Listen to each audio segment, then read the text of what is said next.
అడగని అన్నిటినీ ఇచ్చే అమ్మ వరలక్ష్మి. ఈ వరలక్ష్మి వ్రతం ఏ మనుషులో ఋషుల వలనో చెప్పబడింది కాదు.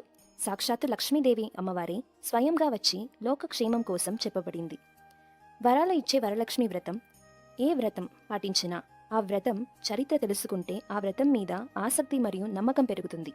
అప్పుడు వ్రత ఫలితం పరిపూర్ణంగా దొరుకుతుంది.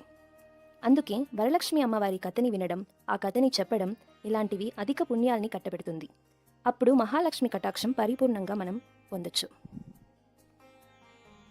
ఈ వీడియోలో వరలక్ష్మి వ్రతం ఎలా మొదలైంది, మహాలక్ష్మి మొట్టమొదటిగా ఎవరికి వ్రతం పాటించమన్నారు, ఎందుకు అని, కైలాసంలో ఉన్న దేవలోక స్త్రీ పార్వతితో శాపం పొంది ఎందుకు ఈ వ్రతాన్ని పాటించారు, అష్టలక్ష్మి అనుగ్రహం దక్కడానికి ఏం చేయాలి, వరలక్ష్మి వ్రతం సంబంధించిన పురాణ కథలు మరియు ఈ వ్రతం పాటించడం వలన ఎలాంటి మంచి జరుగుతుంది అని తెలుసుకుందాం.